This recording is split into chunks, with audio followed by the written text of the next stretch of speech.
Hi everyone, and welcome to the second video in the series. In the previous video, we looked at creating, managing, and basic editing with 3D stereoscopic footage. Now let's take this one step further. Keeping it in the context of the timeline, a few questions come up. What if you had done the offline elsewhere? So you conformed a two-layer timeline in Smoke as a left eye and a right eye. What if you wanted to edit regular footage into the stereoscopic timeline? Or perhaps you wanted to use the multi-layering capabilities of Smoke to build a multi-layer composite in the stereoscopic timeline.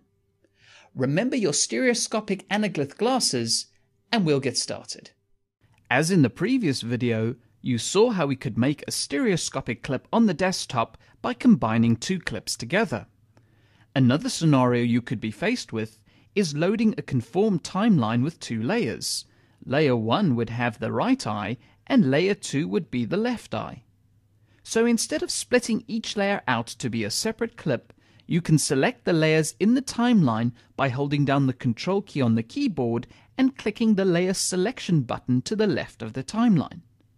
With this selection, in the pop-up you can go ahead and choose an option called Stereo Merge. I'll turn the View option on again next to the player and choose the stereoscopic viewing mode that will be set to anaglyph. If you put your anaglyph glasses on, then you can see that we have formed a stereoscopic timeline from a regular two-layered timeline. The rule is to always have the right eye on layer 1 and the left eye on layer 2, otherwise the eyes would be displayed the wrong way in the stereoscopic view. Please take your anaglyph glasses off for the moment. Just for reference, you could also split the stereo timeline into two regular layers by choosing the Split Stereo option from the same pop-up menu. Now, as you have seen, Smoke allows you to create stereoscopic clips on the desktop or create them directly in the timeline. Another aspect to look at is editing regular material into the stereoscopic timeline. Now, even though the footage is not stereoscopic, Smoke still allows you to cut it into the timeline and allowing you to mix the materials together. Here we have a stereoscopic timeline, and on the desktop I have a regular monoscopic clip. When I select this clip, you will see that the timeline patching is not activating. By default, monoscopic clips are not recognized by the stereoscopic timeline. But you can still force the monoscopic footage into the stereoscopic timeline through drag and drop. If you're using a Wacom pen, press the side button with your thumb and use the pen to click and drag a copy of the clip onto the cursor. You can simply line up the clip to one of the eyes in the timeline and release the pen. This drops the clip into the timeline, and since the source only comes from one camera, Smoke will edit the same clip into the timeline for both the left eye and the right eye. This does not mean that the clip will magically become stereoscopic and gain 3D depth. What it means is if you wish to integrate the different mediums together, it is possible on one timeline. This functionality becomes more important whether you are performing basic operations like titling in 3D or more complicated tasks like converting a 2D production into a stereoscopic one. If we come to the idea of titling for a moment, in order to do titling, we would normally use layers in the timeline. Now, stereoscopic timelines are no different. You can add multiple layers of stereoscopic material in the timeline to do your basic compositing and adjust the convergence of each layer. Let's quickly create a title over our stereoscopic footage. The first thing we will need to do is add a new layer to the timeline. To do this, you would press the Layer Plus button located to the bottom left of the timeline. A new stereoscopic layer is created above the first, which means that we can place our titling above the edit. We'll quickly make a gap edit which is a few seconds long and select it. You can add the text soft effects to the newly created gap clip. I'll press the E button to enter into the text editor, and we will load a quick title through the file browser. The text editor is not adding 3D depth at this point, but we need to enable the RGBA mode to allow the timeline compositor to perform the task in a moment. Exiting the text editor back to the timeline, the text has been placed across both eyes.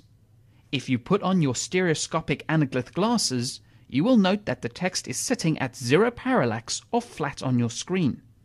To add the basic 3D depth, we will need to keep the text clip selected in the timeline, and we will also add an Axis Soft Effects to that clip. Make sure that the Axis Soft Effects button is pressed down to see the controls. Under the play controls, you will change the mode from surface to stereo. Now by setting the convergence to -5, you can now see that the text has lifted off the screen and is sitting in front of the presenter. If you were supplied with the titles as image files, you would composite them in the timeline on the second layer and use the Axis Soft Effects to do the composite as well as the 3D depth. Now let's move down the timeline to look at another example. Here we have a green screen on the first layer that we wish to do a basic composite over a background. You can first start off by moving the green screen clip to layer 2. If you swipe to the side to reveal the desktop, you can take the stereo background and place that on layer 1.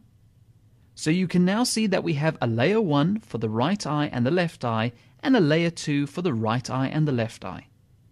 You can swipe once again to the side to bring back the standard player.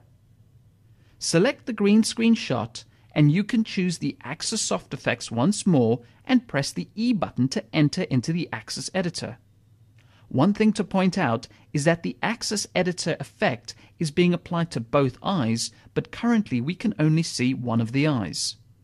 Let's enter into the keyer controls, and I will press the load button to go to the file browser and quickly load up the keyer preset I made earlier. Now when you exit the keyer, the green screen is composited over the background. To see the stereoscopic result, press the exit button to return to the timeline and the standard view. If there's a difference in the key for each eye, you can unlock the stereoscopic connection between the eyes. You can do this by disabling the chain icon to the left of the timeline. Each eye's Axis Soft Effects can now be tweaked individually as required.